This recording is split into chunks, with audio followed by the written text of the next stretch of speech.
¿no? Iniciando grabación. Bueno, Perfecto. Yo voy a hacer una pequeña presentación del curso, porque tenemos 3 minutos, aunque imagino que el resto de los asistentes irán llegando a la celebración del taller. Yo por mi parte quería saludar a los asistentes, daros bienvenida. Este es el primer taller de 8 talleres que vamos a realizar a lo largo del año. En primer lugar, no me quiero extender mucho porque tenemos poco tiempo y yo quiero escuchar a José Luis, que realmente es la persona que va a impartir el taller y el que sabe realmente de estos temas. Pero sí quería dar las gracias al Ayuntamiento y a la Concejalía de Empleo por la realización dentro del Plan de Empleo y Promoción Económica por la realización de esta serie de talleres. Nosotros, como Asociación de Empresas de Medio Ambiente de la Región de Murcia, hemos querido centrar todos nuestros talleres dentro de lo que viene a ser la economía verde. Y bueno, hemos trazado un pequeño itinerario primero de talleres. Yo me gustaría mencionar los 4 talleres que van a venir dentro de este primer semestre. Este primer taller, digamos que es un poco de introducción general a lo que es, lo que estamos hablando de la preocupación de las empresas y de los emprendedores por las políticas de sostenibilidad y cómo integrarlas dentro de las empresas y los retos que estas implementaciones nos traen como empresas y como emprendedores verdes. Os quiero mencionar que el próximo taller será el 24 de mayo. Hablaremos dentro del emprendimiento y nos ceñiremos en la economía circular, en el método Ecocanvas. Y el 15 de junio haremos un taller de emprendimiento y economía circular con la metodología OLECU. Ambos talleres son centrados dentro de la economía verde, en la economía circular, cómo hacer más circular en nuestras empresas y nuestros negocios. Y por último, dentro de este primer semestre tendremos un taller de comunicación en la economía circular. Al hilo de lo que hablamos hace un rato con José Luis, la comunicación dentro del sector ambiental y de la sostenibilidad es fundamental, lo que se debe de comunicar, lo que se hace, y haremos un taller en concreto de comunicación ambiental dentro de la economía verde. Por último, antes de dar paso a José Luis, quiero deciros que el próximo 8 de junio vamos a realizar un evento de emprendimiento ambiental.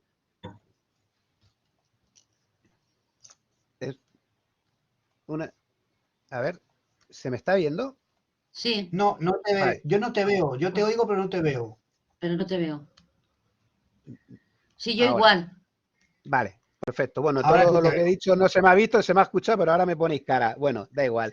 Mejor, eso que ahorráis de la grabación de verme el careto. Bueno, entonces resumo. El próximo 8 de julio tenemos un evento de emprendimiento ambiental que se llama el EcoDay.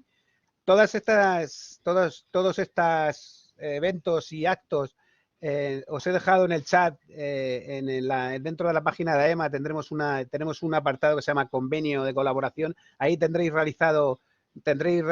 reflejado todos los actos que vamos a ir realizando, y también me gustaría indicar que dentro de la página de Murcia Emplea hay una pestaña en concreto que son convenios, os lo he dejado en el chat, donde ahí tenéis todas las entidades que participamos dentro del plan de empleo, qué distintas actividades vamos a ir haciendo. Yo creo que es una buena manera de que vayáis pinchando ahí para ir viendo qué distintas actividades de distintas organizaciones vamos a ir realizando en este caso, dentro del marco del plan de empleo. Yo ya no quiero entreteneros más. Voy a dar paso a José Luis de la Cruz, que es consultor y, bueno, dentro de su amplia experiencia dentro de la sostenibilidad.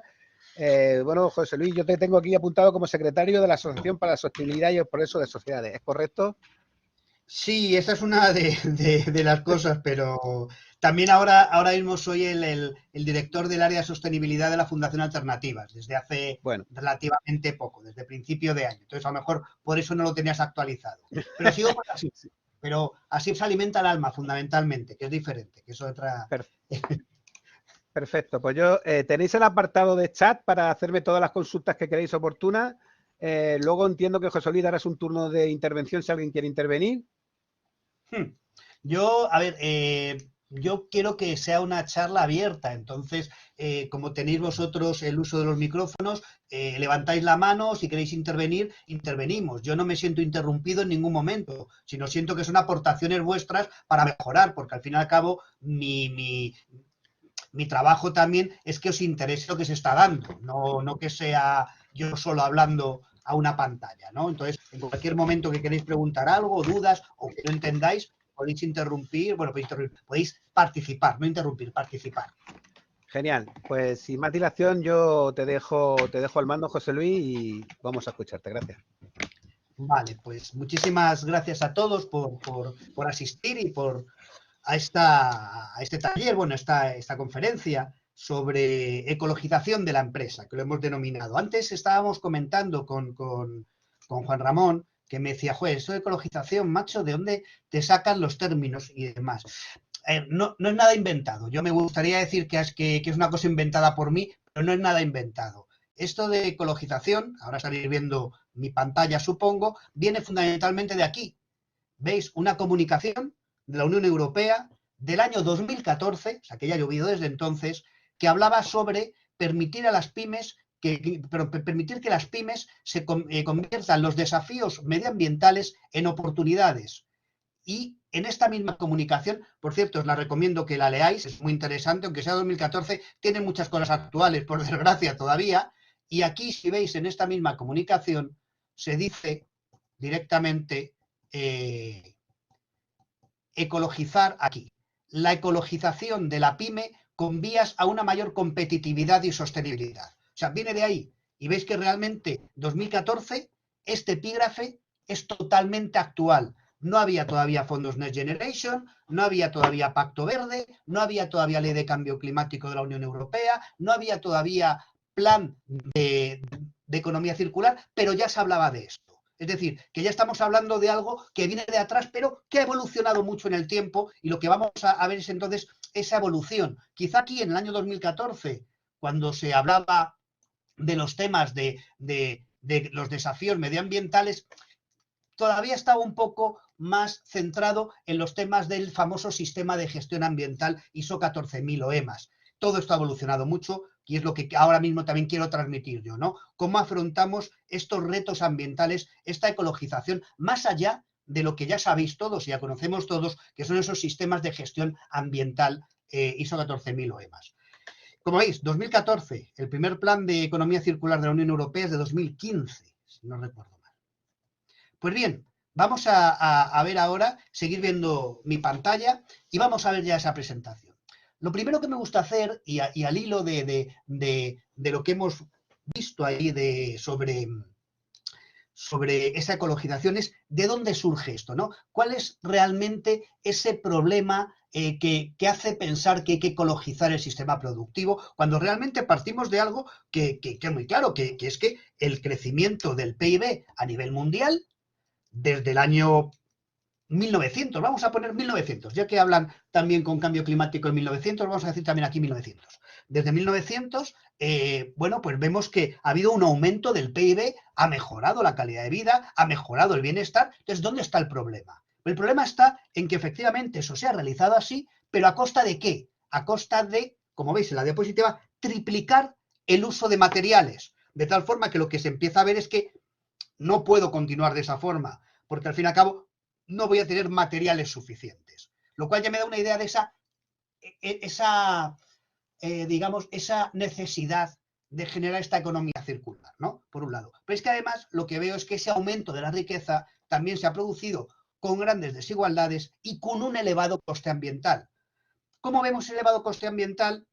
En esta diapositiva vais a verlo claramente en lo que es cómo ha variado la superficie bioproductiva en los últimos, en este periodo de tiempo, ¿no? Desde el año 61, que podemos decir que se inicia por ejemplo, desde España se empieza a adquirir ese mayor bienestar, a el año 2016, que me vale, ¿no? Como año ya, digamos, de modelo desarrollado y de modelo actual en el ámbito europeo y en el ámbito español, ¿no? Entonces vemos cómo realmente todos aquellos países que veis en verde eran países que tenían superficie bioproductiva en positivo, ¿no? Mientras que aquellos que estaban en rojo eran países con superficie bioproductiva en negativo. Pues bien, lo que veo es que efectivamente en este tiempo me he comido mucha de la bioproductividad en países como México, Estados Unidos, en países como la India, en países como China. Es decir, he pasado de una bioproductividad positiva a una bioproductividad negativa. Es decir, he esquilmado, me he comido esos recursos que tenía. Pero este gráfico también me viene muy bien para entender la realidad de Europa. Mirar que decís, hombre, a ver, aquí hay una cosa que me falla, que Europa, que la tenemos aquí, siempre ha estado en rojito. Y ahora, claro, más rojo todavía, ¿no? Directamente, es decir, más en superficie bioproductiva negativa. Entonces, ¿cómo Europa ha mantenido ese estado de bienestar? Pues ¿cómo lo ha mantenido? Con otro término o con otro concepto que también se empieza a incluir dentro del desarrollo empresarial y del medio ambiente, lo que es esa huella ambiental exportada. ¿A base de qué? A base de utilizar los materiales de estos países que tenían bioproductividad positiva y ahora la tienen negativa o han reducido su bioproductividad, ¿no? Como es la parte latinoamericana, como es la parte africana y como es la parte asiática. Por lo tanto, lo que veo es que este modelo ya es insostenible y tengo que cambiar de alguna forma.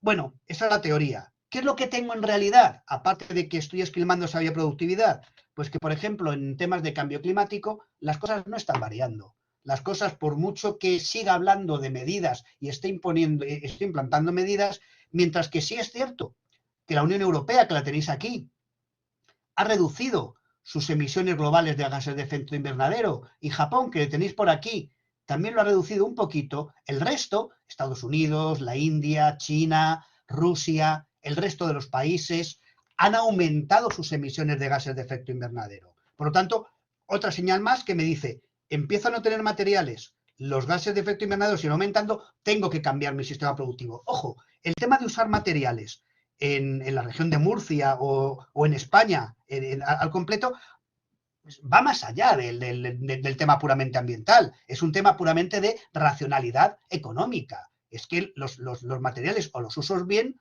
o me va costando cada vez más dinero el hacer las cosas. Y estamos viendo el impacto, por ejemplo, cuando se rompen las cadenas de suministro que había a nivel global, como ocurrió con la pandemia o como ocurre por desgracia, con la guerra de Ucrania y cómo eso se ha dificultado. Si yo tengo otro tipo de política diferente, de uso más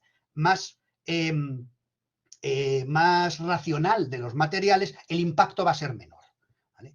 En definitiva, lo que vemos es que si este es el límite de la Tierra de mantenimiento de los ciclos, hemos roto los ciclos, sobre todo a día de hoy, en el ciclo del nitrógeno, cambio climático y la pérdida de biodiversidad. Ojo, la pérdida de biodiversidad entendida como pérdida de capital natural, entendida como pérdida de materias primas, entendida como la base de la productividad y del bienestar, como vamos a ver luego a continuación. En definitiva, lo que me encuentro a día de hoy, o lo que me encontraba es, como dice este chiste del roto, que, bueno, chiste por decir de alguna forma, ¿no? Es esto, que según va subiendo el nivel de vida, va bajando el nivel del río. Pero además, cuando sigo indagando, me encuentro con dos cosas. Por un lado, que no me vale con cumplir la ley. ¿Y a dónde me lleva esto? Esto me lleva al sistema de gestión ambiental. El sistema de gestión ambiental lo que hace es que yo controle mis aspectos ambientales, que controle mis aspectos legales y que funcione en ese ámbito. Pero no me vale con eso. Ya sé que hay que generar objetivos y demás, pero ya sabemos también que se hace lo mínimo. Por eso pero lo que es ley es lo que fundamentalmente cumplo.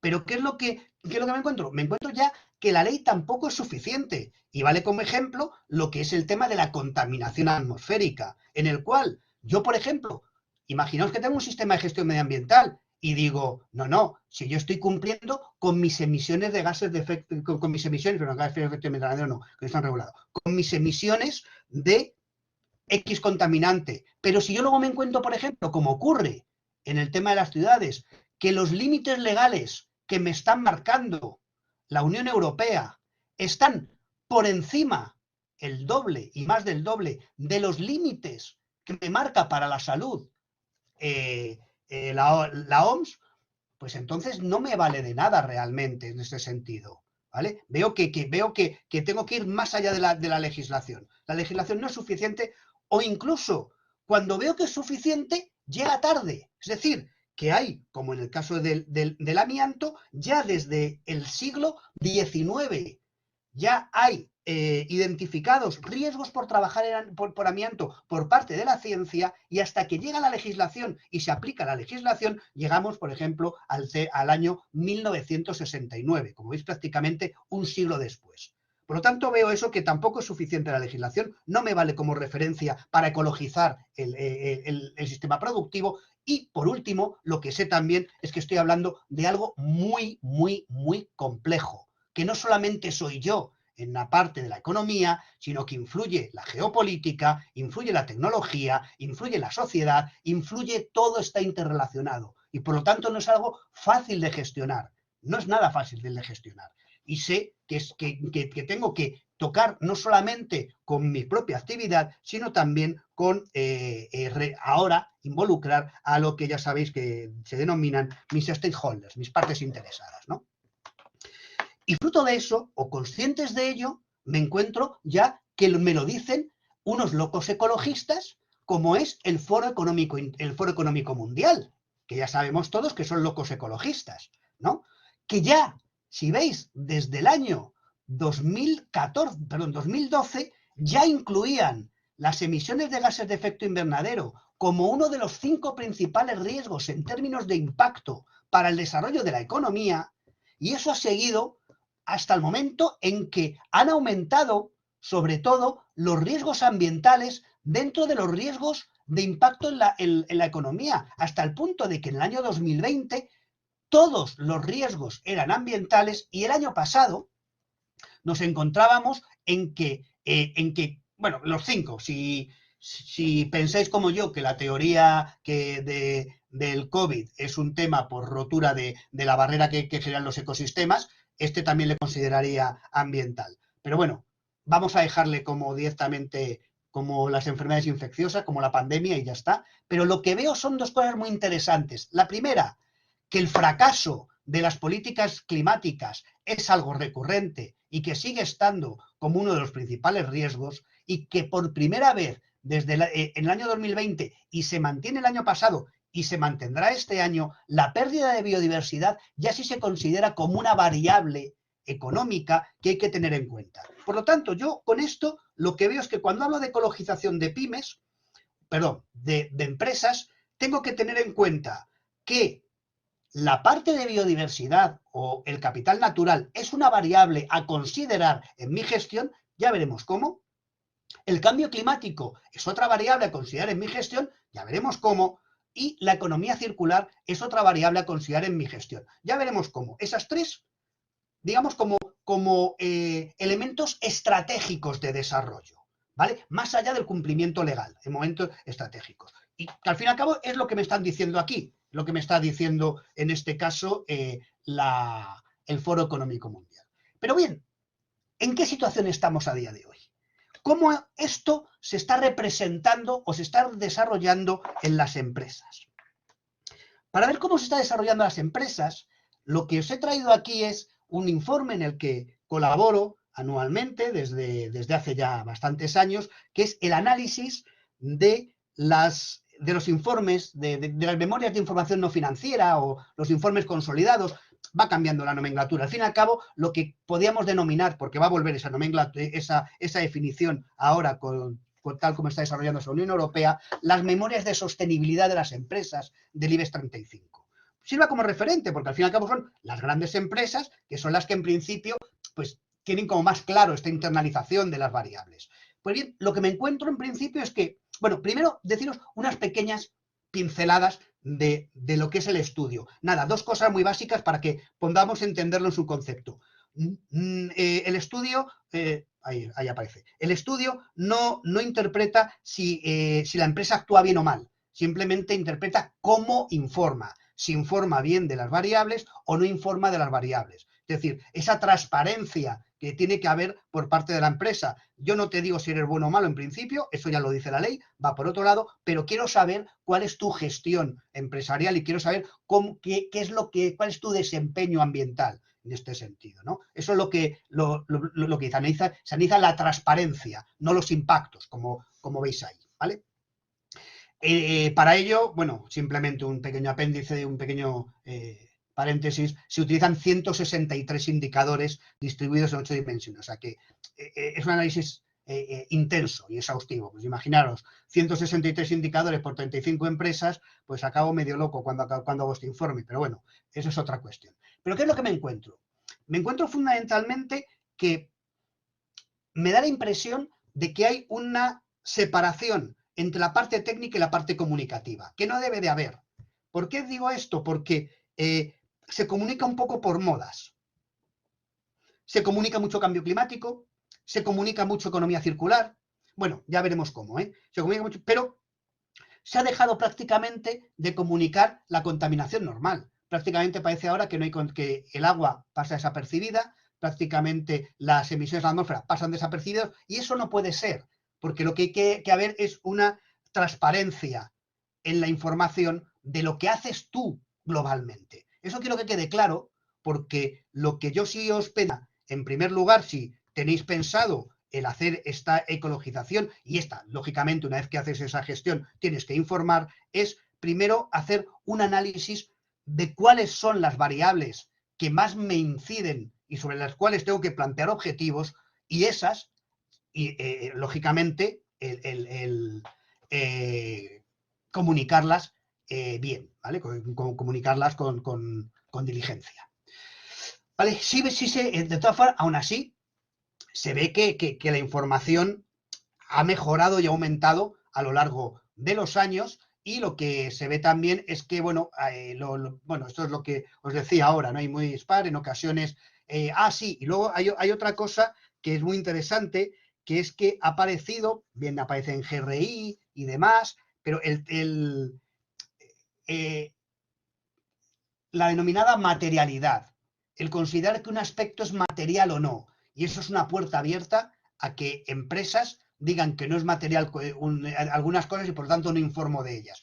Cuidado con eso, cuidado con eso. Yo no estoy muy de acuerdo con eso, o mejor dicho, se le hace poco caso. Por ejemplo, una cosa que nos encontramos en este sentido y que la Unión Europea está enmendando la plana, ahora me entenderéis, es, por ejemplo, que el sector financiero siempre aparecía o aparecía hasta ahora con que los temas de biodiversidad no eran materiales para ellos. Y bueno, ahora mismo llega la Unión Europea, te saca la directiva de taxonomía y te dice, señores financieros, tienen que tener en cuenta ustedes esto en donde ponen ustedes sus créditos y donde ponen ustedes sus inversiones. Por lo tanto, sí es relevante. Y uno de los aspectos que dice la directiva de taxonomía, de eso de no causar daño significativo al medio ambiente, es no causar daño sobre la biodiversidad. Por lo tanto, sí tienes que ver cómo esa financiación. Y exactamente eso, llevarlo a la gestión propia también, tengo que hacerlo con la biodiversidad.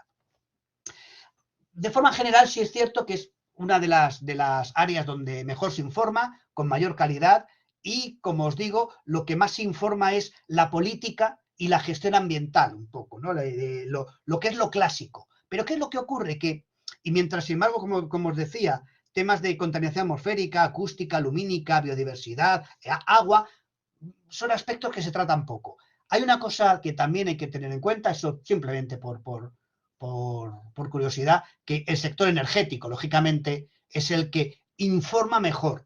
Ojo, vuelvo a decir, informa más y mejor de lo que hace. No quiero decir que lo hagan bien ni que sean buenos, sino que la información que ellos ofrecen es de la que más calidad tiene dentro de todas las memorias. Esto es así.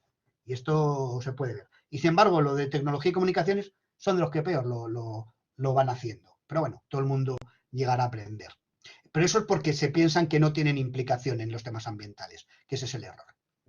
Lo que os decía, ¿qué problema me encuentro? Que efectivamente todo el mundo dice que tiene políticas, las políticas están muy bien, todo el mundo hace compromisos cualitativos, pero no existen realmente un compromiso objetivo, un compromiso de cuántos gases de efecto invernadero voy a reducir en cuánto tiempo. No está plasmado, no se dice. Ojo, no digo que no lo tengan, pero no lo dicen. Y si no lo dices, es como si no lo tuvieras para mí, porque yo no lo veo. Por lo tanto, yo no puedo juzgar, no hay evidencia de ello. ¿Vale? Entonces, es una cosa que se tiene en cuenta, que el compromiso no está identificado prácticamente en objetivos tangibles. ¿Qué quiere decir esto? Pues mirar, esto es una evolución, y teniendo en cuenta una evolución que están sufriendo también las empresas. Y digamos, la planificación de la estrategia empresarial. ¿Dónde lo veo esto? Pues en cambio climático, por ejemplo, cuando en cambio climático se habla de, lo diré, en cambio climático se habla de la huella de carbono, por ejemplo, ¿vale? Aunque se hable de la huella de carbono como tal en cambio climático, yo puedo, no, simplemente digo cuáles son las emisiones que estoy teniendo de alcance 1, de alcance 2 y de alcance 3. Bien, ¿qué es lo que me dice ahora, digamos, lo que es la comunidad empresarial? Hombre, si tú quieres demostrar que esto más allá del cálculo tienes un interés y quieres demostrar a la ciudadanía que haces las cosas bien, suscribe o plantea unos objetivos basados en la ciencia, los SBTI, que son objetivos como mínimo en un periodo de 5 años a 15 años y a ser posible al año 2050. Y esa huella de carbono que tienes, plantéate un objetivo como mínimo de reducir el 90-95% de alcance 1 y 2, y si no, bueno, pues no voy a considerar que realmente estés haciendo algo que, ¿cómo te diría yo? Que realmente hay un compromiso con el sistema. Eso es hacia donde van también los temas. Veremos ese SBTI y cuáles son esas características también, que llegaremos a verlo. Luego, por otro lado, lo que son muy globales, esto es lo que he estado diciendo ahora, también se ve una evolución de los temas de economía circular. Aquí ha habido una evolución algo interesante. Algo interesante me refiero a que años atrás, cuando hablaba de economía circular, lo único que daban eran los datos de residuos. Todavía los hay, que solamente hacen eso. Pero bueno, ya todos sabemos que la economía circular no son solo residuos. Vais a tener 2 talleres posteriormente de ya la implantación. Yo aquí voy a decir alguna cosa, alguna pincelada simplemente para incorporarlo. Y realmente sé que cuando hablo de economía circular estoy hablando de uso eficiente de materias primas, agua, energía y materias primas, y luego también estoy hablando de lo que serían otros conceptos como ecodiseño, etcétera, etcétera. Pues bien, ¿qué más cuestiones tengo también? Errores que se producen, errores conceptuales en lo referente a huellas ambientales. Se dice que tengo una huella ambiental cuando digo es que considero que tengo X impactos. Eso no es la huella ambiental. La huella ambiental es otra cosa. Se considera que estoy calculando una huella hídrica cuando digo qué consumo de agua hay. Eso no es la huella hídrica. La huella hídrica es otra cosa, que también veremos un poquito más adelante. Es decir, todavía hay cosas que fallan en esas memorias.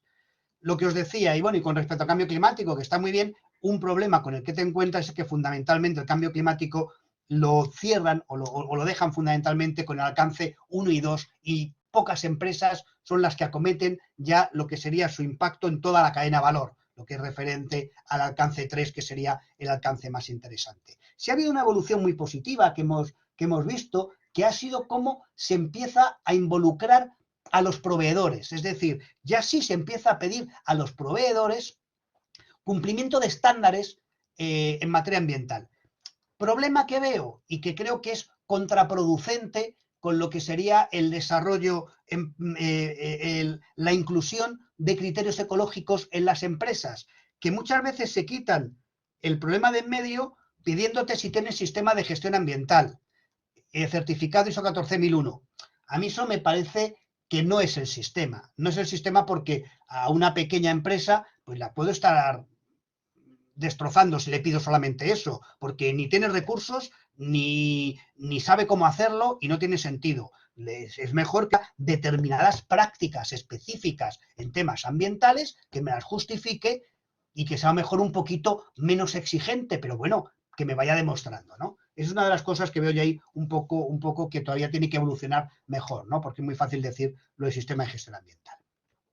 Y luego, por último, por finalizar, como os decía, más allá de los temas atmosféricos que no teníamos, en el tema de la biodiversidad, que el tema de biodiversidad es un aspecto que prácticamente se trata muy poco, se considera mucho que no es material, y sin embargo, si vemos, como veremos un poco más adelante, lo que dice el fondo FTSE, FETSE de la Unión Europea, el de Londres, ya tienen tipificados los diferentes sectores en función del riesgo ambiental. Por lo tanto, perdón, en función del riesgo en el impacto de los ecosistemas y la biodiversidad. Por lo tanto, sí tengo que tenerlo de algún modo en cuenta porque es necesario. No digo que esté en cuenta en todo, pero a lo mejor simplemente tengo que tenerlo en cuenta en los proveedores cuando compro papel o en los proveedores cuando compro madera, pero empezar a tenerlo en cuenta. Lógicamente, lo que voy a decir ahora vais a ver que es imposible que lo haga todo de golpe, pero imposible. O sea, os lo digo desde ya, pero lo tengo en la cabeza y me marco un recorrido a 5 o 6 años hasta llegar a conseguirlo. Si empiezas de cero no puedes hacer otra cosa.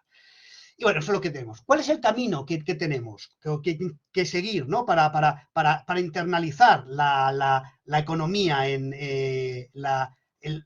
los aspectos ambientales dentro del desarrollo empresarial y de la economía? Hay 3 caminos fundamentales, ¿no? O 3 caminos básicos, que ya conocéis todos. Y os voy a decir, pero ya los conocéis. El primero de los caminos, ¿cuál es? El primero de los caminos es sustituir algunos recursos por otros. ¿Vale? Bien, está muy bien. Sustituyo algunos materiales o sustituyo algunas materias primas que son dañinas por otras que sean menos dañinas, con lo cual yo minimizaría en parte ese impacto ambiental. Está muy bien, pero es una estrategia a corto plazo, porque no evito uno de los puntos fundamentales, que es el uso de los materiales, ¿vale? Que es uno de los aspectos donde tengo que incidir.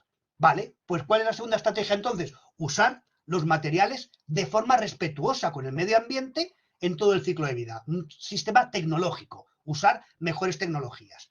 ¿Qué es lo que pasa? Que está bien, tengo que aplicarlo, pero no es suficiente. ¿Por qué? Porque si solamente aplico la tecnología, lo que voy a conseguir es una mayor ecoeficiencia. Es decir, voy a conseguir producir más material por menos unidad de producto, ¿vale? Es decir, si lo llevamos al tema de cambio climático, voy a producir más productos con menos, voy a producir un producto con menos emisiones de gases de efecto invernadero. Voy a ser ecoeficiente, pero no está incluido el utilizar menos materiales, simplemente ser ecoeficiente en el uso de los materiales. Por lo tanto, una vez más, lo que hago es retrasar el problema. La única forma que hay es la de ser eficiente en el uso de los recursos y utilizar menos recursos. Y ahí es donde entra la economía circular. Es la única forma. Porque ahí sí, ahí lo que voy a hacer va a ser reducir la cantidad de material que uso por unidad de producto. Y también lo que hago es reducir por unidad de emisión. Aquí es lo que tendríamos. Por un lado, esta segunda, solo tecnológica, me desacopla el uso del recurso, pero no me lo desacopla del impacto. Tengo que desacoplarlo también del impacto, ¿vale? Todo ello, lógicamente, para mantener una actividad económica y un bienestar. Eso está claro, ¿vale? Bien, por lo tanto, esa es la idea, ¿no? Que la tasa de extracción y de consumo de los recursos a largo plazo sea menor o igual que la tasa de generación del recurso, es decir, mantener los ciclos biogeoquímicos que según estoy extrayendo tenga tiempo para regenerarse. Es un ejemplo muy claro que podemos ver, por ejemplo, es yéndonos a temas de bioeconomía, son los bancos de peces, ¿no? Dejar que se recuperen las poblaciones para poder mantener, por decir un símil sencillo, ¿vale? Por otro lado, la contaminación debe ser menor o igual de la tasa de asimilación de los contaminantes. Eso lo tengo muy claro en otras partes, que es, por ejemplo, las emisiones de gases de efecto invernadero. ¿Por qué se produce el cambio climático o el calentamiento global realmente? Porque emito más CO2 a la atmósfera, la concentro ahí y me produce ese aumento de temperatura en capas básicas. O, por ejemplo, en las emisiones de vertidos al mar o a los ríos que sean superiores a la capacidad de autodepuración del cauce receptor, ¿vale? Se necesita, lógicamente, la tecnología, temas de reutilización, reciclaje, pero también se necesita también que el capital natural y de los ecosistemas no se vea reducido, porque si me cargo el capital natural, me voy a cargar totalmente lo que es la capacidad de asimilación, la regeneración y la economía. Al fin y al cabo, esto que he dicho, podemos resumirlo teniendo en cuenta un poco lo que es la economía circular con este esquema que veis aquí, ¿no? Esto sería la parte de materiales, que vemos, pero aparte de esa parte de materiales que sería la economía circular, yo tengo también unos temas energéticos que generan emisiones de gases de efecto invernadero por el uso de energía. Por lo tanto, una de las herramientas que va implícita con la economía circular es la huella de carbono. Por otro lado, también tengo un uso de materias primas, entre ellas el agua, y una herramienta implícita para controlar esa herramienta, ese uso de agua, sería la huella hídrica. Los residuos van por otro lado, con tranquilidad. Tengo que controlar estos impactos y, por lo tanto, tener en cuenta en esta gestión cuál es mi impacto sobre los ecosistemas y la biodiversidad. Y bueno, y luego ya los grupos de interés, porque lógicamente como empresa me importa a la hora de comunicar. Por lo tanto, tenemos esto: huella de carbono, huella hídrica, biodiversidad, como tres de los puntos fundamentales en una gestión empresarial de uso eficiente de los recursos. Esa es la ecologización de la empresa, al fin y al cabo. Eso es lo que estoy buscando. De esta forma, podría decir, bueno, pues de esta forma lo que haré será implantar un sistema de gestión de la sostenibilidad ambiental. Y me lo invento, ¿no? Y digo, pues esto es lo nuevo. Pero, hombre, no, esto no es lo nuevo, porque si yo hablara de esta forma, estaría casi hablando de esto. Estaría prácticamente hablando de un sistema de gestión ambiental, ¿no? Estaría hablando de la gestión ambiental típica que conocemos, si le doy ese nombre. Lo que tengo que tener en cuenta es que, con todo esto que estoy diciendo, no estoy hablando de gestionar las variables ambientales, los aspectos y los impactos de la empresa, sino que lo que estoy haciendo, lo que estoy intentando hacer, es generar una estrategia de desarrollo de la empresa. A mí lo que me importa es generar esa estrategia, ese nuevo modelo de desarrollo en el cual estas variables que antes no tenía en cuenta, como es la huella de carbono, como es la huella hídrica, como es la economía circular, como es la biodiversidad, ahora sí las tenga en cuenta y me ayuden a perpetuarme en el sistema productivo. Eso es lo que busco. ¿Parto de esta base? Sí. Gestionar y controlar mis aspectos, pero luego tengo esa proyección de desarrollo estratégico, valores corporativos, estrategias, más allá del sistema de gestión medioambiental, pero implicado, lógicamente imbricado con este sistema de gestión medioambiental y, por supuesto, comunicación tanto interna como con los grupos de interés. Eso sería. Claro, para ello, quizá una cosa que tengo que hacer al principio es hablar con ese grupo de interés, hacer un análisis propio y particular y generarme, como os decía, esta matriz de materialidad. Es decir, viendo los materiales que uso, hablando con las partes interesadas, identificar cuáles son las variables que me generan mayor riesgo en el desarrollo de mis operaciones para poderlas priorizar y sobre esas generar, al fin y al cabo, mi modelo. ¿Vale?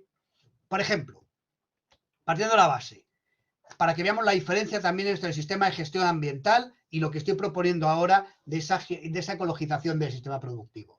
Sistema de gestión ambiental sería una de las metas de ese modelo estratégico, que todas las plantas de producción tengan sistema de gestión ambiental. Acordaos que el sistema de gestión ambiental se aplica a centros de trabajo, y esto estoy aplicando más globalmente, ¿vale?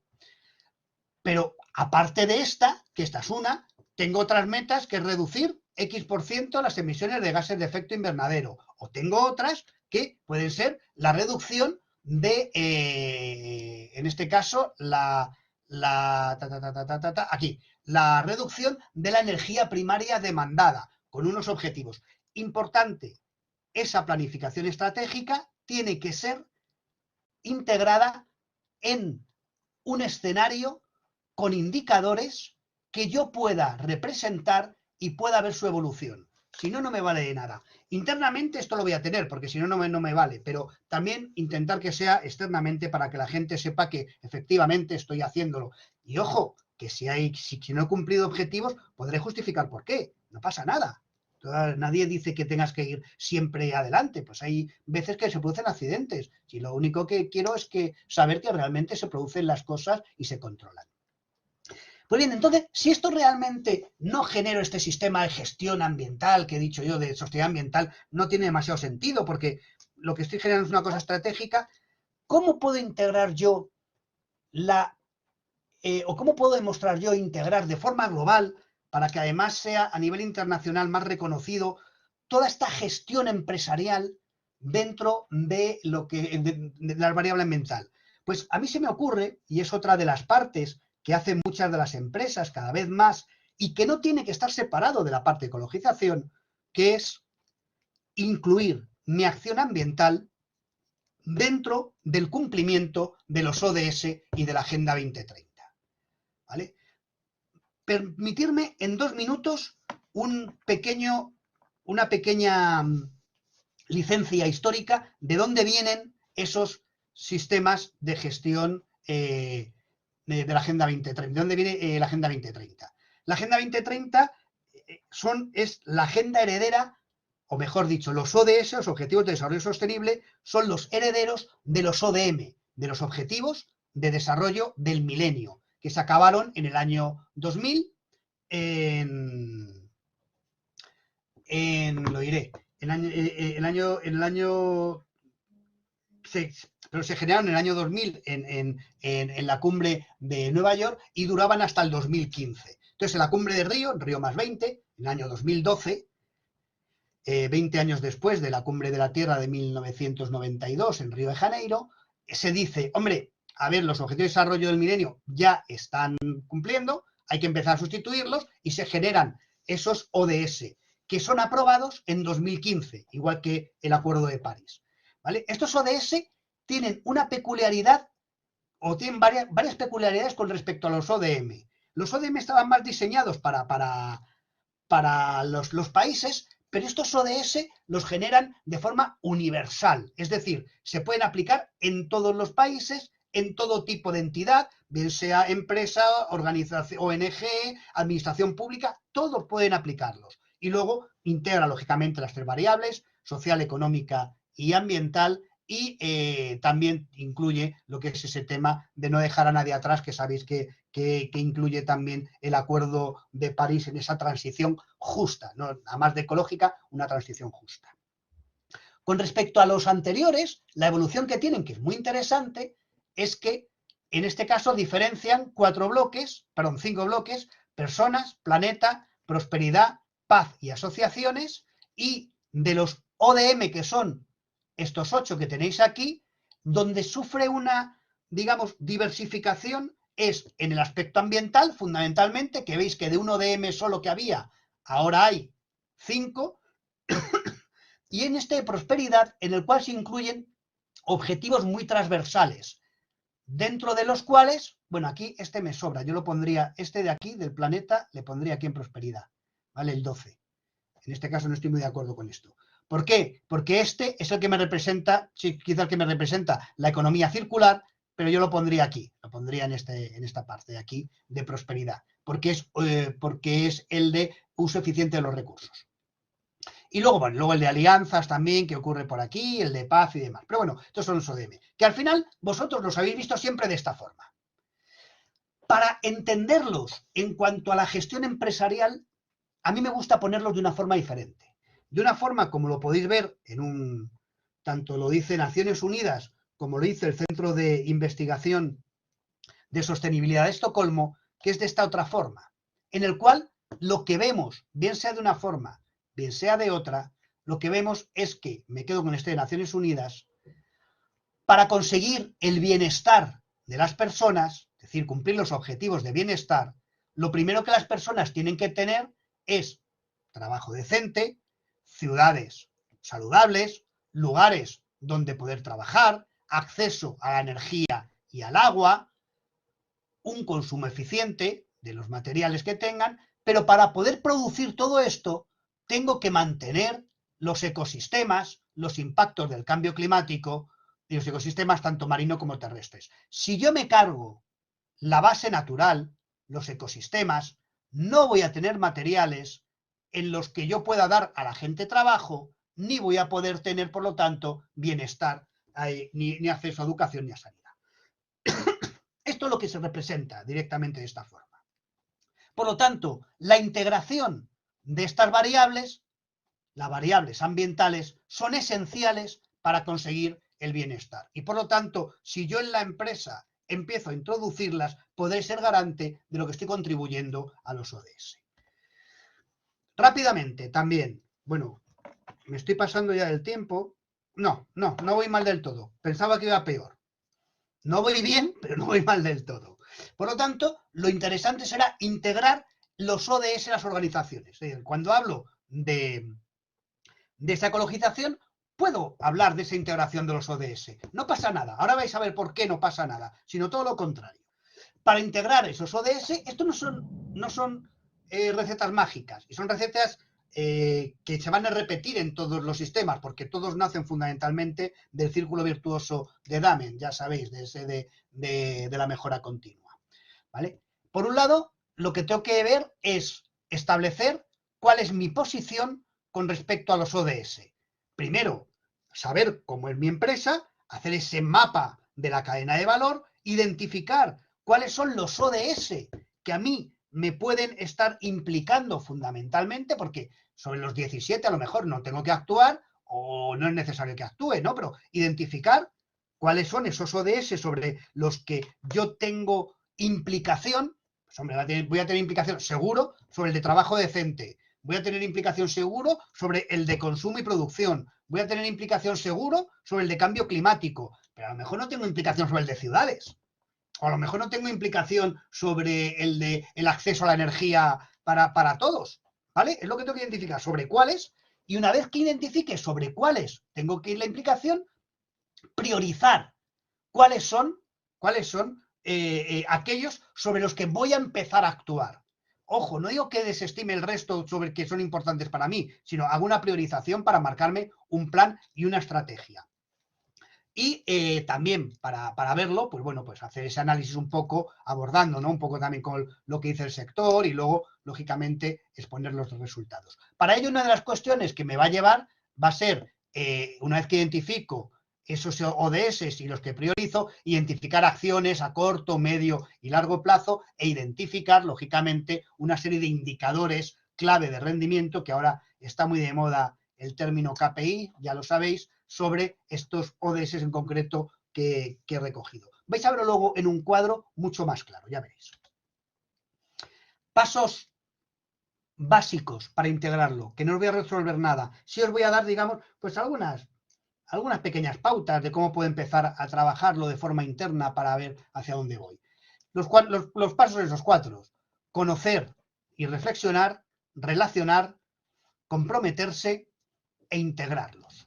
Lo primero, ¿qué quiere decir con conocer y reflexionar? Lo que quiere decir es que primero se analice cuál es la situación global de la economía, lo que hemos hecho nosotros antes, eso, cómo está ese sistema de predadores, esas emisiones y tal, conocer cuáles son los ODS, es lo que se pide, fundamentalmente. Y luego ver un poco también, pues, bueno, pues podemos ver en este caso también, pues cuál es, identificar, pues, cómo me estoy relacionando yo también con esos ODS. Bueno, eso sería más del segundo paso, pero bueno, podemos decirlo aquí. Bueno, más que cómo estoy relacionándome, identificar cuál es mi papel dentro de los ODS, ¿vale? ¿Qué papel juega una empresa? ¿Cómo puedo hacer eso? Muy sencillo. Yo propongo, lo más fácil, hacer un taller. Ya sé, dentro de la empresa, un taller, esto son cosas complicadas.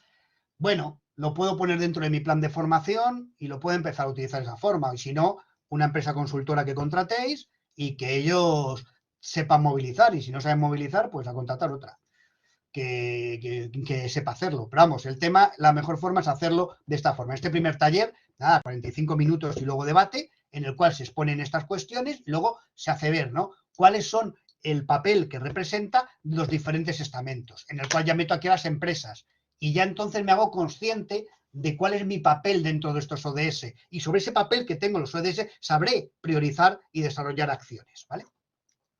Y luego también sería interesante que en este mismo taller o después identificara, una vez que sé cuál es mi papel, identificara también cuáles son los diferentes grupos de interés que tengo, incluso cómo me puedo estar relacionando con ellos. Es decir, grupos de interés pueden ser estos o no, ya veré cuáles son y ver cómo me relaciono, para ver luego si tiene implicación los ODS o no tiene implicación los ODS.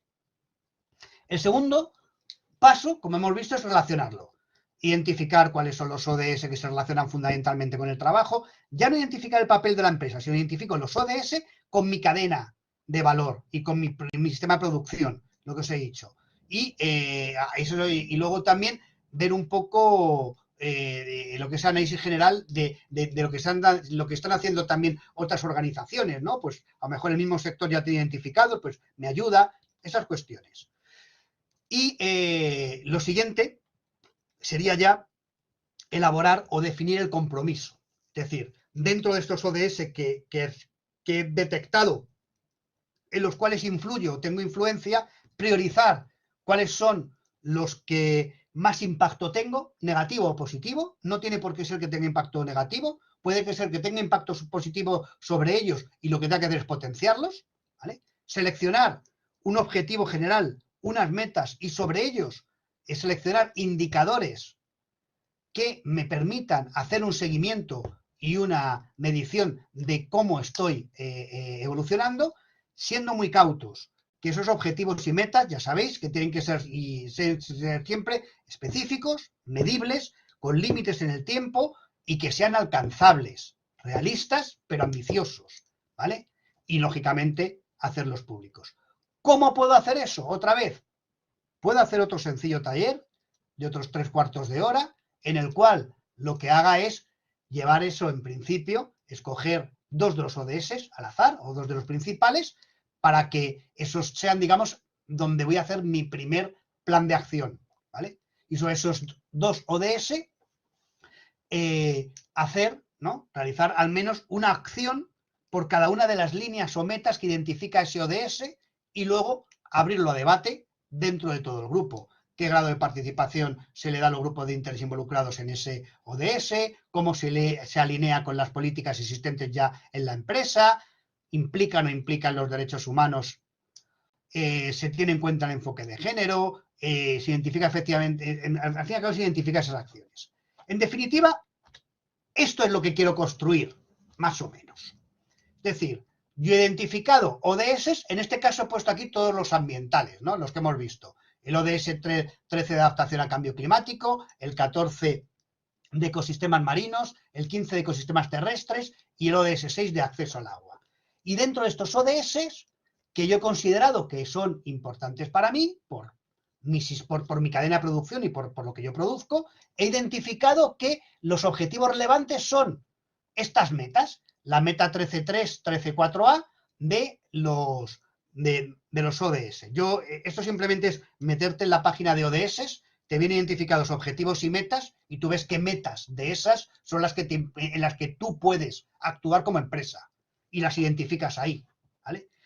¿Cómo puedo contribuir como empresa en estos ODS? Pues, por ejemplo, en estas 2 medidas, pues invirtiendo en comunidades locales para invirtiendo en comunidades locales y minimizando las emisiones, ¿vale? Serían, o por ejemplo, en el de energía, pero en el de agua, mejorando eficiencia energética, por ejemplo, en el marino a lo mejor reduciendo los usos de plásticos.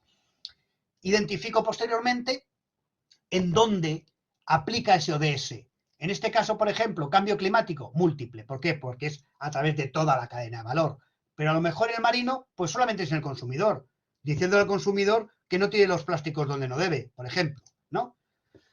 Después identificaré si el impacto de mi actividad es directo o indirecto sobre ese objetivo que tengo.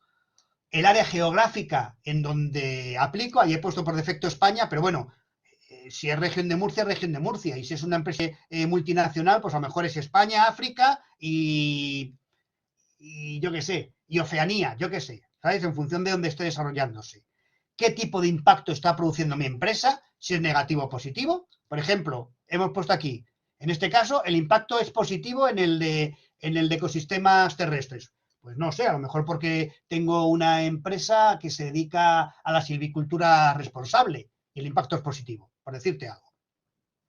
En función también, ¿qué grado de impacto considero yo que está teniendo? Alto, bajo o medio.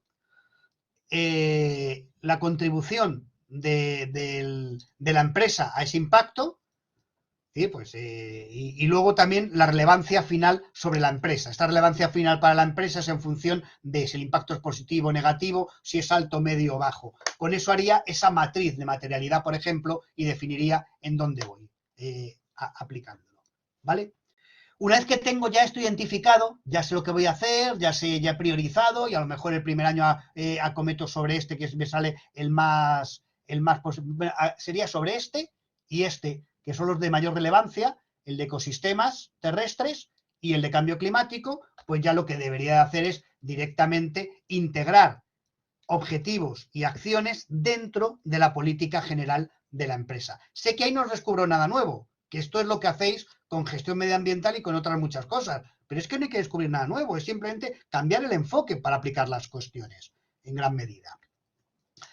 Y para definir esos objetivos y metas puedo hacerlo también aquí. Puedo hacer también un grupo que nos pongamos a discutir durante 3/4 de hora o lo que sea, y en el cual pues veamos pues eso, el debate sobre si es científicamente válido, el objetivo y el indicador, cuál es el objetivo, si es sensible a los cambios, si es específico, si es claro, si es relevante, si es realizable, si tengo información realmente para poder medirlo, porque yo no me puedo poner objetivos en el cual yo tenga un indicador súper estupendo, pero luego no pueda medir, no me vale de nada. Tendré que hacer algo que pueda. ¿Por qué? Porque mi último paso siempre es reportar y comunicar. Y ahí también, en esta parte del reporte y de la comunicación, lo que puedo hacer es habilitar otro grupo de trabajo en el cual identifique qué voy a comunicar, cómo lo voy a comunicar, a quién se lo voy a comunicar, en qué medios voy a comunicarlo, por web, por Twitter, por Instagram, por Facebook, por los miles de sistemas que hay ahora, que vaya a comunicar en función de cada empresa y cada sector, será un medio u otro, ¿no? Y cómo mido realmente el impacto de mi comunicación. Bien, ¿con eso qué es lo que he hecho realmente? Con eso lo que he hecho ha sido esto que veíamos del uso de los materiales, de la huella de carbono, de la huella hídrica, de los residuos, implicarlo de alguna forma en el cumplimiento de los objetivos de desarrollo sostenible. De tal forma que lo que le he dado ha sido una visión mucho más global a esa ecologización de mi sistema productivo. Pero ojo, es cierto que eso no me exime de que haya que utilizar diferentes herramientas específicas para cada uno de los sectores. El primero voy a pasar muy de puntillas, porque vais a tener talleres específicos y voy a ir muy de puntillas. Lo primero, en el desarrollo empresarial en la economía circular. No me voy a parar aquí, porque esto ya lo vais a ver, lo que es la economía circular diferente, ya lo sabéis, os lo han dicho 1000 veces, los principios de la economía circular también os lo han dicho 1.000.000 de veces, del cual hay una cosa que yo me quedo con ello, que es muy, muy, muy importante, que es el tema del pensamiento sistémico y el modelo de propiedad. ¿Por qué? Porque se cambia también un modelo de negocio en el que pasamos en gran medida con la economía circular del producto al servicio. Tampoco vamos a ver esto de aquí, que es muy, muy sencillo, ¿no? Lo que son los métodos de las necesidades que exigen los cambios, no solamente tecnológicos, sino cambios de organización. Ya lo vais a ver esto tanto con Silvia Muñoz de Olacu, que no os la perdáis, que es una chica excelente en el tema de economía circular, y con el anterior también vais a ver con el Canvas. Y bueno, en este caso, bueno, tampoco le hagáis mucho caso a lo que estoy poniendo ahora porque vais a ver algo mejor. Pero sí, por lo menos, que cuando nos enfrentéis a ellos, pues bueno, aquí tengáis una serie de pautas, ¿no? De ruta común, de 6 etapas para elaboración de un plan de economía circular. Lo primero, como veis, siempre identificar los riesgos. Bien lo hemos visto al principio cuando hablábamos de la materialidad y la sostenibilidad ambiental. Lo hemos visto cuando hablábamos de la parte de ODS. Aquí también identificar riesgos y oportunidades y a partir de ahí empezar a adquirir compromiso y elaborar plan. Pero primero es esa toma de conciencia, si no voy a ningún lado. Aquí hay una cosa... José Luis, te quiero hacer una pregunta antes de que avance. Con el tema que hemos hablado de los ODS, porque yo es que te quería preguntar, ¿hay alguna...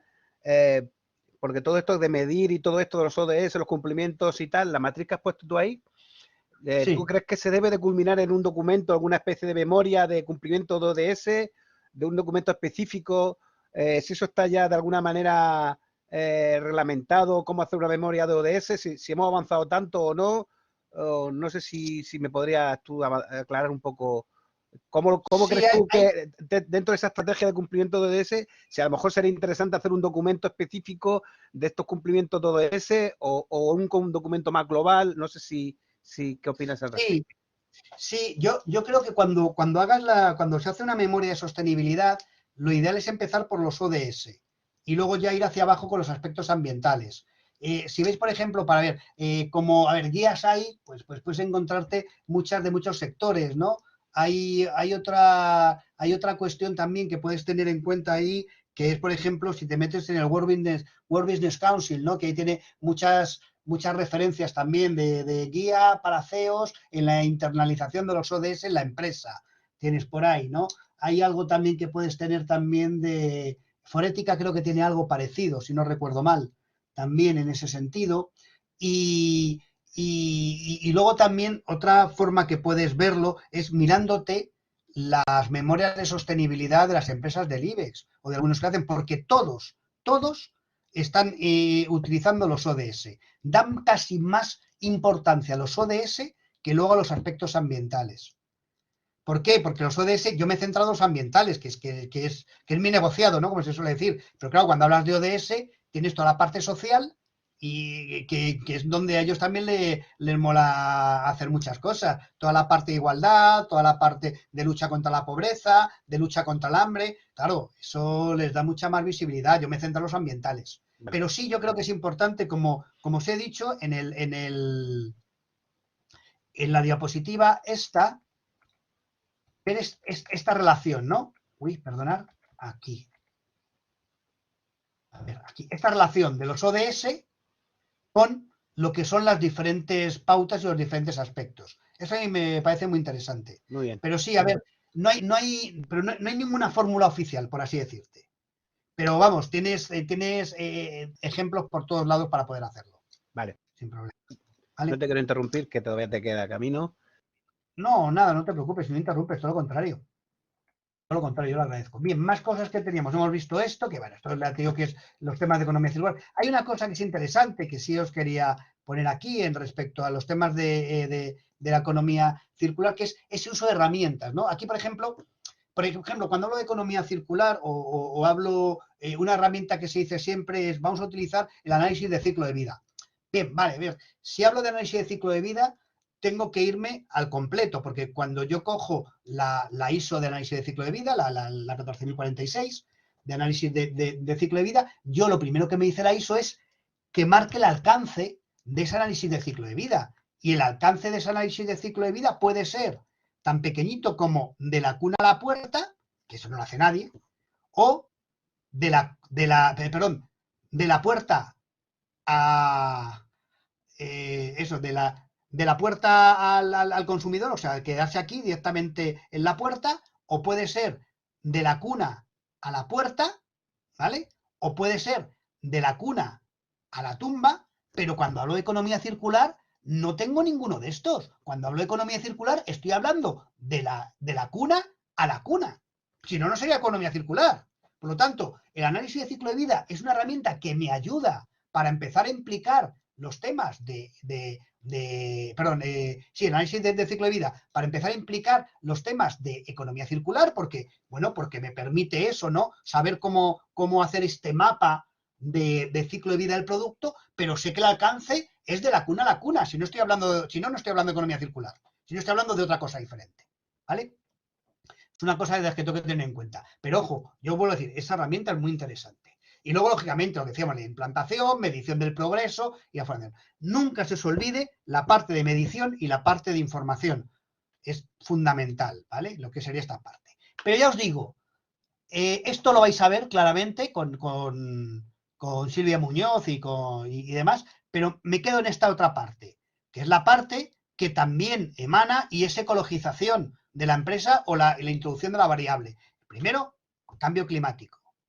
El primero, cambio climático identificado con huella de carbono, ¿vale? Pero no, yo voy a decir el cambio climático y voy a saber por qué. porque no solamente quiero huella de carbono. Si estoy hablando de ecologización, me interesan, y lo vemos por los grupos del IPCC, que los grupos de IPCC, el 2 y el 3, me hablan de mitigación y adaptación. Si estoy hablando de huella de carbono, solamente estoy en el 50%, estoy en mitigación. Me falta la parte de adaptación. Y ojo, la realidad climática ya existe, por lo tanto tengo que hablar ya de adaptación al cambio climático. Bien, de hecho, creo que vamos a tener un taller de huella de carbono, si no me equivoco, Juanra, que ese ampliaremos mucho más el cálculo de la huella de carbono, que tiene su miga. Sí, en el segundo semestre tenemos previsto hacer un taller concreto de este tema. Y ese va a ser, y ahí, aquí voy a dar unas pinceladas porque son muchas variables que vais a ver y quiero que por lo menos que tengáis esta concepción de lo apasionante que puede ser el reto. Lo que os decía, lo que parte por qué, parte de la base de que según los últimos informes, lo habéis visto lo visteis en Glasgow, lo hemos visto con los informes del IPCC, lo dice Naciones Unidas, los escenarios de las políticas que hay hasta ahora están aquí y el objetivo es este. Por lo tanto, vamos mal. Aquí hay un gap de diferencia enorme. Y una cuestión muy importante de este gráfico que tenéis que ver es que si veis, para alcanzar este escenario, la reducción tiene que ser aproximadamente del 95% de las emisiones que hay actualmente, ¿no? Podemos decir, en un 5% te tienes que quedar, ¿no? Pues es una reducción como el 95%. ¿Por qué digo que eso es importante? Porque eso es lo que yo tengo en cuenta si quiero hacer que mi gestión ambiental esté incorporada dentro del SBTI, el Science Based Targets, es decir, dentro de lo que son los objetivos basados en la ciencia. A eso se refiere los objetivos basados en la ciencia. La ciencia me dice, el escenario es de 1,5, pues entonces yo tendré que hacer mi plan estratégico para reducir las emisiones que cumplan ese escenario. ¿Y cuáles son? 95% de las emisiones. ¿De qué emisiones? Y ahí es donde está el pequeño truquillo. ¿Por qué? Porque SBTI también me dice, aquí también tenéis guías específicas por sectores. No están todos los sectores, pero hay sectores que a lo mejor se os pueden interesar, como el tecnológico, hay algún sector alimentario también, creo. Hay muchos sectores que hacen guías específicas de cómo aplicar los SBTI. Están bien, ¿no? Bien, lo interesante que tengo es que lo que me dicen también es que esa estrategia que genere y por lo tanto la implicación de la variable cambio climático debe de cubrir al mínimo 5 años y máximo 15, a partir de la fecha base que yo ponga, la que yo quiera, la que me dé la gana. No tiene que ser ninguna concreto. Yo empiezo en 2022, pues 2022. Empecé en 2021, pues 2021. Y si empiezo en 2025, será 2025. Cuando yo empiece, no pasa nada. Y si te recomiendan que incluyas objetivos a largo plazo, a 2050. ¿Por qué? Porque es el objetivo, digamos, marcado en el Acuerdo de París y marcado en todas las estrategias. 2050 es cuando tienes que tener neutralidad climática según la Unión Europea, ¿vale? Al menos, como os digo, el 95% de las reducciones, y dicen de alcance 1 y alcance 2. Hombre, y solo esto.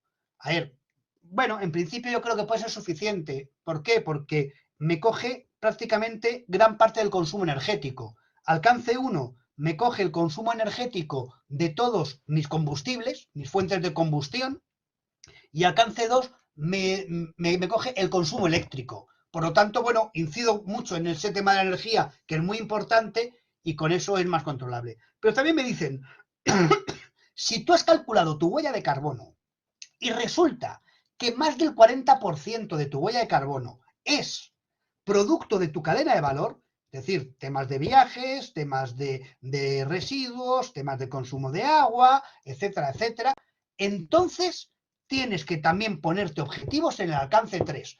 Pero también te digo, esos objetivos de alcance 3 no tienen por qué estar basados en la ciencia en este caso. No tienen que estar ligados a ese 95% y demás. Basta con que tengas objetivos, ¿vale? Es lo que te dicen.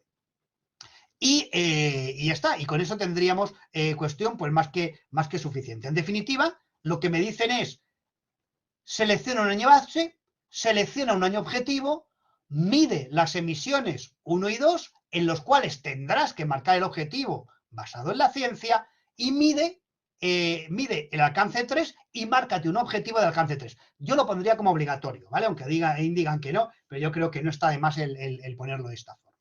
De esta forma, lo que yo me encuentro es que si normalmente me definen la huella de carbono como un inventario, la totalidad de gases de efecto invernadero emitidos por un individuo, organización o evento, en este caso, yo por lo que me estoy quedando es con la segunda definición, con la definición de la Comisión Europea. Un indicador utilizado por las organizaciones para conocer su impacto en el entorno en cuestiones de emisiones de gases de efecto invernadero, y yo añadiría, y generar una estrategia para reducción de esas emisiones. Es decir, ya no estoy hablando de un inventario, sino estoy hablando de un indicador útil de las organizaciones para su desarrollo empresarial. Pregunta inmediata. ¿Y cómo lo hago? Bueno, aquí sí que hay 1.000.000 de metodologías y de guías. Pero también os digo, prácticamente todas nacen del GHG Protocol, del Greenhouse Gas Protocol, del GHG, del World Business Council, ¿vale? Bien sea la ISO 14069, la 14064, la norma Bill and Carbon, la norma japonesa, la PAS 2060, cualquiera de ellas nacen y todas. Vamos a ver alguna pequeña diferencia. Bueno, vamos a quedarnos con el... Voy a nombrarla, no vamos a verla, voy a nombrarla. Todas nacen, y si veis la importancia que tiene el GHG Protocol, que el GHG Protocol es quien define que mis emisiones de gases de efecto invernadero las diferencio en 3 alcances. Alcance 1 directo, alcance 2 indirecto y alcance 3 y otras emisiones indirectas. Es decir, alcance 1, lo que sería las emisiones producidas por fuentes directas en mi actividad, la combustión de mis calderas, mis vehículos de flota propia, etcétera, etcétera, mis emisiones fugitivas, las emisiones de alcance 2, el consumo eléctrico, y las emisiones de alcance 3, todo lo que es la cadena de valor. Los viajes, las amortizaciones, los productos adquiridos, los residuos eliminados, etcétera, etcétera. Y veis que esto es lo que utiliza SBTI.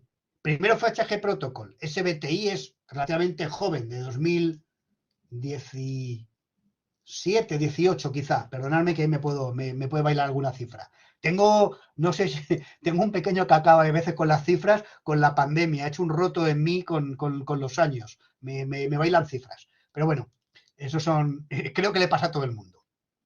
Y en definitiva, si veis cómo voy a calcular o cómo debo calcular mi huella de carbono, es igual en todos lados. Fase de planificación, fase de desarrollo y luego elaboración de informe, y bueno, en este caso de verificación, pero informe y publicitación de ese informe.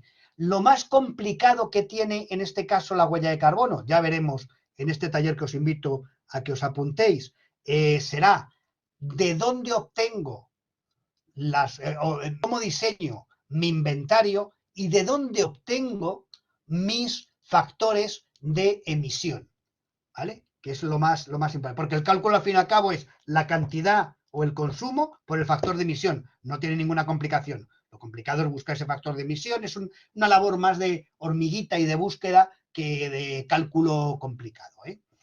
Sí es bueno el tema de la huella de carbono de cara al tema empresarial y a la ecologización, porque tenemos la ventaja de que si calculo la huella de carbono y además con alcance 1 y 2, tan solo como me decía SBTI, también puedo incluir esa huella de carbono dentro del registro del MITECO, dentro del registro oficial del Ministerio de Transición Ecológica y Reto Demográfico, en la Oficina de Cambio Climático, está representado, y tener el sello del Ministerio. Ahí hay 3 tipos de sellos: calculo, reduzco, compenso. Ya los explicaremos en su momento en ese taller, pero vamos, lo que quiero decir es que tengo la posibilidad de que lo utilice, no solamente decir que la estoy calculando, sino que tengo un sello que puedo poner en mi marca que sirva de referente para que la gente sepa que estoy haciendo las cosas, ¿no? El itinerario, como hemos visto que se puede seguir, bueno, es el mismo que tenemos aquí. Identificar fuentes, seleccionar método de cálculo, tomar datos y factores y seleccionar factores de emisión, aplicar una herramienta de cálculo y elaborar el informe y comunicación. Siempre elaborar informe y comunicación. Ese paso que nunca se olvide. Pero lo que os decía, más allá del cálculo, yo lo que tengo que tener también es la integración de la adaptación al cambio climático. Es decir, lo que tengo que hacer en este caso es como si fuera un estudio de impacto ambiental o un análisis de prevención de riesgos laborales. Es decir, identificar mis vulnerabilidades y mis riesgos frente a la realidad climática. ¿Cómo? Primero tendremos que hacer un diagnóstico inicial en el cual identifique cuáles son los principales riesgos y oportunidades. Como hemos hecho siempre, en este caso, los riesgos son más, primero, riesgos globales que puedan ocurrir, que para ello tendré que tirar de literatura, los informes del IPCC, los informes de la EMET, los informes de la Agencia Mundial Meteorológica, los informes de la Agencia Europea de Medio Ambiente, los que me digan cuáles son los riesgos climáticos que se pueden producir en mi zona, ¿vale? Y luego tirar también incluso, y luego ver cuáles son también la vulnerabilidad. ¿Cómo veo la vulnerabilidad también? Pues viendo cómo estoy preparado yo para asumir esos riesgos. Por ejemplo, ya aparte de lo que me digan esos estudios, me voy a la prensa y veo, hago un análisis de, pues yo qué sé, los fenómenos climáticos extremos que se han producido en la región de Murcia a lo largo de X años. Y veo que cada X años se han producido inundaciones y cada vez más virulentas. Joder, ahí hay un riesgo identificado. ¿Cómo soy yo de vulnerable frente al riesgo? ¿Qué pasó cuando se produjo ese riesgo? Puede ser una forma de analizar esa vulnerabilidad. Es decir, tuve que cerrar la empresa, la gente tuvo que quedar a trabajar en casa. ¿Cuáles son cómo me hace de vulnerable? Eso es lo que tengo que identificar. Una vez que identifique eso, ya os digo, muy cualitativamente, es que no tengo otra opción tampoco. Pues planificarme objetivos también, ¿no? Ya sé cuál es mi vulnerabilidad, pues ya ahí me planifico unos objetivos de cómo solventar esos riesgos. En cuanto, por ejemplo, si se produce un periodo de gota fría y sé que se van a producir inundaciones, pues yo ya tengo preparada el trabajo para que, por ejemplo, en esas fechas no haya transporte de mercancías, por ejemplo. Durante esos días no se transporta porque sé que puede ocurrir. Y la gente de administración se va a hacer teletrabajo. Yo qué sé, cosas de ese tipo. Estoy un poco ahora hablando sobre vacío. Pues podéis imaginar, sin analizar la situación es complicado. Y luego, lógicamente, ya generar esos indicadores también de seguimiento y, como siempre, una vez más, comunicación y difusión de lo que estoy haciendo externamente, con stakeholders también, ¿vale? La parte de análisis de riesgos, ya os digo, aparte de esa vulnerabilidad, también se puede utilizar metodología típica que utilizáis para prevención de riesgos laborales o incluso para también evaluación de impacto ambiental. En este caso, hay una guía de IOBE sobre adaptación al cambio. No sé si es IOBE o el Centro Vasco de Clima. Uno de los dos, que tiene una guía sobre adaptación que está muy bien y podéis directamente tenerla en cuenta y utilizarla. Os va a venir de perlas para esto. Otra variable que tengo que tener, y en Murcia yo creo que esto lo conocéis un poco, la huella hídrica. Otra variable fundamental para tenerlo en cuenta, un uso efectivo de los recursos relacionado con economía circular y relacionado con el resto. ¿Vale? Y ya sí que estoy llegando al final, que me estoy pasando del tiempo. Simplemente con la huella hídrica, tener en cuenta que en principio, es un indicador que no era tan empresarial, era un indicador de Naciones Unidas para ver cuál era la cantidad de agua que se podía utilizar en una región o en un producto, pero no estaba tan identificado para la empresa, ¿no? De tal forma que identificaba, digamos, por un lado, identificaba una huella hídrica directa, es decir, un uso directo de ese agua para la producción del producto o demás, y una huella indirecta, que era a la que se refiere al volumen incorporado en la cadena de producción. Es decir, por un lado yo, por decirte, si produzco una hortaliza, esa hortaliza tiene una huella hídrica propia, directa, pero a la hora yo de transportarla y de llevarla hacia determinados lugares, va incorporando una huella hídrica indirecta, ¿no? La que tendrá la parte de transporte, la que tendrá la parte del consumidor, etcétera, etcétera. Eso es lo que define. Y por otro lado, en cuanto a tipos de agua, identifica 3 aguas diferentes o 3 tipos de huellas. Una huella hídrica azul, que es el consumo directo que se produce de fuentes superficiales o subterráneas en la cadena de producción del producto, una huella hídrica verde, que es la que se produce a través del el agua de lluvia, que no se convierte en agua de escorrentía y que se incorpora directamente a la producción agrícola, y un agua hídrica gris que, ojo, cuidado con esta, es el volumen de agua contaminada que se vierte o que se utiliza, pero no me mide la contaminación, solamente me mide volúmenes de agua, ¿vale? No el impacto de la contaminación. Esas serían. Y luego de aquí lo que vemos es que esto se puede transportar a lo que sería la huella hídrica empresarial. ¿Qué es lo que supone la huella hídrica empresarial? Pues igual que veíamos una huella hídrica directa o indirecta, en este caso la directa sería la huella hídrica de las operaciones propias de la generación del producto, y la indirecta sería la huella hídrica de la cadena de suministro. En cada una de ellas habrá una para actividades generales y otra para el producto en sí, y cada una de ellas tendrá una huella verde, gris y azul. Al fin y al cabo, un inventario de todo esto. Esto mediante el método de Naciones Unidas de huella hídrica. ¿Hay otro sistema de cálculo de huella hídrica? Sí. El de la ISO 14046, en el cual está muy relacionado con lo que sería el análisis de ciclo de vida, como veis aquí, en el cual yo lo primero que identifico es el alcance que yo le pongo.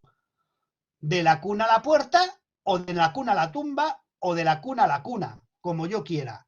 Pero ya es directamente relacionar, considerando un solo aspecto, el agua, aplicar el análisis de ciclo de vida en el producto. La metodología la de siempre: objetivos y alcance, análisis del inventario, evaluación de los impactos, comunicación. Aquí tenéis, bueno, pequeño ejemplo que aparece, que he encontrado por ahí. No es muy bueno el ejemplo, pero bueno. Y la última parte, dos últimas partes, perdonad, muy rápido. Biodiversidad. Me voy con lo importante del tema de la biodiversidad y el desarrollo empresarial. Los tipos de riesgo que yo tengo en cuenta, estos son los tipos de... por cierto, esta presentación vais a tenerla, por eso puedo ir rápido en algunas. Y al fin y al cabo, lo que hago ya con la biodiversidad, esto es lo que dije del FTSE, lo que era los sectores, cuál es el riesgo con respecto a la biodiversidad. Y veis que es que todos tienen riesgo. Riesgo alto, está claro, las energéticas y las alimentarias y el turismo, pero bueno, tenemos algunos que tienen riesgo, aunque sea un riesgo bajo, como es la aeroespacial, la salud, los servicios informáticos. Todos tienen un riesgo directamente relacionado con la biodiversidad. Esto hecho por los de bolsa, no por mí, no he sido yo el que lo ha hecho. Lo primero y fundamental, si yo quiero empezar a hacer todo este ciclo de aplicación de la biodiversidad en un plan de conservación de la biodiversidad en la empresa. Lo primero, hacerme estas preguntas. Este es un checklist inicial para ver cómo me implica o no me implica a mí lo que es la biodiversidad dentro de mi desarrollo empresarial. Y a partir que tengo este checklist, empiezo. ¿Por dónde empiezo? Pues como siempre, por la definición y el establecimiento de los compromisos. Pero una cuestión importante, cuando selecciono también el alcance que le voy a dar, una parte fundamental es el análisis de los proveedores, ¿vale? Es una parte fundamental de ese. ¿Por qué? Porque, claro, mi impacto en la biodiversidad no es solamente dónde genero yo mi producto el impacto, ¿no? O las emisiones que tengo al aire o los vertidos líquidos, sino de dónde estoy comprando, qué impacto estoy importando por parte de mis proveedores. Eso hay que hacerlo, tenerlo en cuenta. Y para eso, pues hacerles, por ejemplo, ese sistema de análisis y de medición, ¿no? Más allá de lo que sería. Aquí tienes un ejemplo, ¿no? Pues si tienes EMAS, como ya está todo dicho. Si no, contesta estas de aquí. Bueno, ya os he dicho antes que yo me iría a otra cosa, ¿no? Una cosa de este tipo podría ser, pero tampoco es que sea la panacea. Y una vez que tengo ya eso también de los proveedores, ya ver entonces, ¿no?, dónde me implica la biodiversidad en los diferentes puntos y del negocio, los diferentes áreas, para aplicar entonces ahí ya luego las diferentes medidas. Puedo utilizar este esquema, ¿no? Por ejemplo, el área, en vez de la compañía, implica o produce impactos en el ecosistema. No, pues en ese área es bajo el impacto y no lo tengo en cuenta. Sí, sigo viendo. ¿El impacto es positivo o negativo? Esto ya simplemente para ver si tengo que potenciarlo, poner medidas. Y luego si la compañía limita o aumenta en esa línea o en esa fase, ¿se produce un aumento de ese impacto? No, pues el impacto es medio, sí, el impacto entonces es alto. Y aquí es donde entonces pondré yo principalmente las medidas, en esa parte operacional. Y por último, todo esto no tiene ningún sentido si yo no implanto un concepto integrador de compra sostenible. Es decir, implico a la sección de compras para que todo lo que yo adquiera sea verde, innovador y responsable, si puede ser. Que sea verde en principio es fácil, ¿no? Y luego también ahí se da un girito, que ya empiezan a dar muchos, en el cual ya no se habla de compra verde, sino se habla de compra circular, en donde más allá de las bases de reducir materias primas, tóxicos, consideran suministro verde en la integridad de la cadena de suministro y reducir el transporte, también se pide que los productos sean productos, bueno, primero, que se analice si tengo que comprarlo o no, que en una economía de low cost estamos fastidiados. Por otro lado, que si no se ha reciclado, pues que tenga el máximo componente de productos reciclados lo que esté comprando, el reutilizarlo, el recuperarlo. Ten en cuenta, bueno, estas 4 características típicas de la economía circular. Hay ejemplos de qué puede ser economía circular. Pues, por ejemplo, esto es compra pública verde, ¿no? Pero bueno, es un ejemplo de economía circular, que no tiene que ser solamente en materiales, puede ser simplemente como aparece en 2012 en Suiza, que economía circular es pasar del producto al servicio. Eso es lo que hace, por ejemplo, ese replanteamiento de la impresión en Zurich. No me compro la impresora, la tengo arrendada porque quiero algo que me imprima. Que eso ya sé que lo hacéis muchas empresas, pero no lo habéis identificado como economía circular. Lo habéis identificado de una forma diferente. Pues es economía circular, porque estoy cambiando del producto al servicio. Y es unas pautas fundamentales de la economía circular, ¿no? En el tema de los comedores de Turín, pues bueno, pues ya se les pedía, pues eso, la sustitución de los platos de plástico por otros platos reutilizables, o si no, otros ejemplos que tenemos. Hay un ejemplo aquí muy interesante, este de aquí, de las oficinas de Gales, que lo que hace es sacar un concurso, es decir, me lo relaciona con la compra pública innovadora, y digo, yo quiero esto, es más o menos, no es exactamente compra pública innovadora, pero podemos como relacionarlo. Es decir, quiero que haga una oferta abierta de esto, tú ofréceme qué es lo que quieres y yo escojo aquello que sea más sostenible y lógicamente también tendrán que ver el precio. Pero bueno, pero esa jornada abierta a proveedores para comunicar, como veis, las especificaciones claves para el diseño de esos muebles y la reutilización de los muebles y demás. Un ejemplo de esto se hizo en San Sebastián, no sé si fue en el mobiliario de una feria o del premio Donosti de cine, que lo que ganó fue un arquitecto que lo que presentó es que todo el mobiliario de esa feria, una vez que acabara la feria, se reutilizaba como material urbano para otras cosas, o sea, todo el stand. Bueno, pues es un ejemplo, ¿no? Y luego ya nos vamos ¿a qué? A directamente utilizar certificaciones. Ojo con las certificaciones, porque deberían de ser de tipo 1 o de tipo 2. Perdón, o de tipo 3. Nunca de tipo 2, porque esas son autodeclarativas, no están verificadas y no me aseguran el comportamiento ambiental y no presenta apenas credibilidad frente a los consumidores. Es el tipo eco que ponía Renault, o ya sabemos lo que pasó con Volkswagen, etcétera, etcétera, ¿no?